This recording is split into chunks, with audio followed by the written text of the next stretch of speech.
નમસ્કાર. આજે આપણી સાથે છે બનાસકાંઠા જિલ્લાના કોંગ્રેસના નવનિયુક્ત જિલ્લા પ્રમુખ માનનીય શ્રી ગુલાબશ્રી રાજપૂત સાહેબ. છેલ્લા 21 વર્ષથી કોંગ્રેસમાં પોતાના પોલિટિકલ કાર્યકાળ દરમિયાન એમણે ઘણા બધા હોદ્દાઓ જવાબદારી ભોગવી છે અને હવે અત્યારે તેઓ બનાસકાંઠા જિલ્લાના પ્રમુખ તરીકે નિયુક્ત થયા છે. તો એમના આવનારા 3 વર્ષના એજન્ડા શું છે, પાર્ટીના સંગઠનને મજબૂત કરવા માટેના, એ માટેને આપણી સાથે તેઓ વિસ્તૃતમાં ચર્ચા કરશે. સર, આ જે જવાબદારી આપને મળી છે, તો એ સંદર્ભે આવનારા 3 વર્ષના આપણા એજન્ડા શું છે? કોંગ્રેસ પાર્ટીના રાષ્ટ્રીય નેતૃત્વે બનાસકાંઠા જિલ્લા પ્રમુખ તરીકે મારી નિમણૂક કરી છે. ત્યારે આ 3 વર્ષ બનાસકાંઠા લોકોના સુખાકારી માટે, આ 3 વર્ષ બનાસકાંઠાના લોકોના પ્રશ્નો માટે, 3 વર્ષ બનાસકાંઠા કોંગ્રેસ પાર્ટીના સંગઠનને મજબૂત કરવા માટે મારા હંમેશા પ્રયત્ન રહેશે. આ 3 બાબતો માટે કરીને બધા સાથે મળી કોંગ્રેસ પાર્ટી કામ કરશે. બનાસકાંઠા જિલ્લામાં હાલનું જે કોંગ્રેસનું જે સંગઠન છે એની અંદર એવી ચર્ચા ચાલે છે કે કમિટેડ કાર્યકર્તાઓને જો એમના પ્રોપર જગ્યાએ નિયુક્ત કરવામાં આવે તો ઘણું સારું રિઝલ્ટ મેળવી શકાય છે. સર્વે કરી કોંગ્રેસ પાર્ટી માટે જે સમય આપી શકે, લોકોને વધુ લોકોને જોડી શકે એવા લોકો સંગઠનમાં પ્રાથમિકતા આપીને સંગઠન મજબૂત કરવામાં આવશે. ઓછા ઇસ્યુ ચાલશે પણ 100% કોંગ્રેસના કમિટમેન્ટ સાથે, કામના કમિટમેન્ટ સાથે જે કામ કરનાર લોકોની ટીમ બનાવશે. બનાસકાંઠા જિલ્લાનું જે મથક છે પાલનપુર, એની નગરપાલિકા સંદર્ભે ઘણા બધા ઇસ્યુઝ અત્યારે કોન્સ્ટન્ટ મીડિયાની અંદર આપ જોતા હશો. એને પાયાથી સુધારવા માટેનું કોઈ નક્કર આયોજન કરેલું છે આપે? એનું પણ કરશું. નગરપાલિકાના 6 મહિનાની ચૂંટણી આવે છે, નગરપાલિકા કોંગ્રેસની બને, એના માટે પણ એક અલગ પ્લાનથી કામ કરશું અને વિશ્વાસ છે કે નગરપાલિકા પાલનપુરની કોંગ્રેસની બનશે. કારણ કે આ છેલ્લા 2005 પછી ભાજપની 7થી ભાજપની નગરપાલિકા છે. આ 20 વર્ષમાં માત્ર ભ્રષ્ટાચાર, દબાણો, જેટલા પણ કામ થાય છે એમાં કમિશનબાજી, તમારે એક ટર્મમાં 2-3 પ્રમુખો બદલાવા પડતા હોય. આજે તમામ ભ્રષ્ટાચારની તપાસ થતી નથી અને દરેકમાં ટકાવારી, કમલમમાં ટકાવારી આપો ત્યાં ટેન્ડર ખોલે, જો ટકાવારી ના આપો, તમે પહેલા નંબરે આવેલા તો તમે ટેન્ડર આપવા ના આવે. માનસરોવરનો તળાવ દેખો, વિકાસના નામે 7 કરોડ કરતાં વધુ રૂપિયા ખર્ચ્યા અને પહેલા જ વરસાદમાં ધોવાઈ ગયું. ધોવાયા પછી માટી કાઢવાના પૈસા લીધા, પાણી કાઢવાના પૈસા લીધા અને પછી પાછી માટી નાખવાના પૈસા લીધા.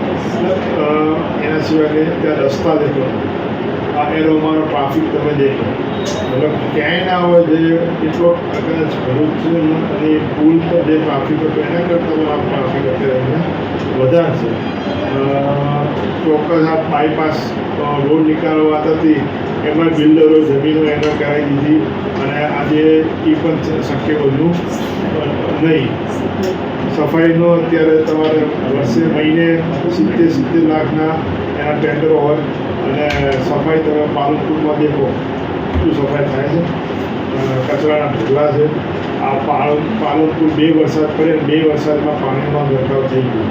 કારણ શું કે જેટલા પણ રસ્તાઓ હતા પાણી નિકાલ માટેના, ત્યાં મોટી મોટી બિલ્ડિંગો બની ગઈ.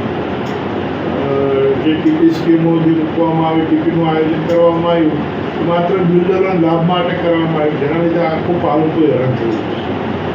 એટલે આ તમામ મુદ્દાઓને લઈને અમે નગરપાલિકા પાલનપુર નગરપાલિકાની જો આપ વાત કરતા હો તો 2015માં જ્યારે ચૂંટણી થઈ ત્યારે કોંગ્રેસ અને ભાજપ સામસામે હતા. ત્યારે માત્ર 1 સીટના ડિફરન્ટના લીધે ભાજપે પોતાની ત્યાં આગળ સત્તા પ્રસ્થાપિત કરી હતી.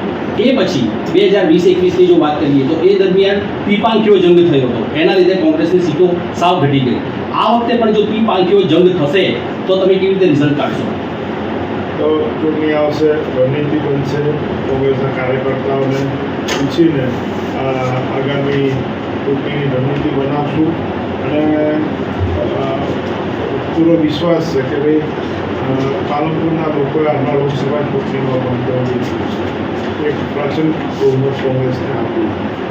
અને એ મતદારોના વિશ્વાસ પર અમે ખરા ઉતરવાનો પ્રયત્ન કરશું. વ્યૂહરચના એવી બનાવશું કે કોંગ્રેસની જેટલી સીટો છે એના કરતાં પણ કઈ રીતે વધે, અલગ અલગ વોર્ડ વાઇઝ અલગ અલગ વ્યૂહરચના બનાવશું. લોકલ પ્રશ્ન શું છે વિસ્તારના એ પ્રમાણે આગામી કાર્યક્રમો રહેશે. થોડાક સમય પછી જે ભાજપના જે ભ્રષ્ટાચાર છે કર્યા છે એનું પણ અમે એક બહાર પાડશું અને લોકોના ઘરે ઘરે કહીશું કે આ વિસ્તારમાં આટલું કામ ભોપાટો થયા છે, જે લોકો જાગૃત કરશું. અને પાલનપુરના લોકો હંમેશા ક્યાંક ને ક્યાંક કોંગ્રેસ તરફી મતદાન કરશે. આ વખતે ક્યાંક જે કચાશ રહેતી છે કે એ વખતે રહી છે કે એની પહેલાં રહી છે એ દૂર કરવા માટે સૌ સાથે કામ કરશે. રાજકીય પક્ષોમાં હાલમાં વાલા દાવાલાની નીતિઓ અને ગ્રુપિઝમે માજા મૂકી છે. આવી પરિસ્થિતિમાં જે કમિટેડ કાર્યકર્તાઓ છે એમને ઘણીવાર સાઇડલાઇન કરવામાં આવતા હોય છે. એની તમે કેવી રીતે એનું નિવારણ લાવશો? તો આગામી સંગઠન કઈ રીતે બનાવવું એ તો અમારે સંગઠનને જે ઉપર સંગઠન મહામંત્રી સાથે ચર્ચા કર્યા પછી નક્કી કરશું. પણ મેં કીધું ને કમિટમેન્ટ 100% કોંગ્રેસ પાર્ટી માટે કામ કરવાનું હોય, 100% સમય આપવાનો હોય, લોકોને સાથે જોડવાનું કામ કરી શકે એવા હોય. મારો તમારો કરતાં સારો કોણ છે એ સારા માણસોને કોંગ્રેસમાં લાવવાનો છે. Thank you so much.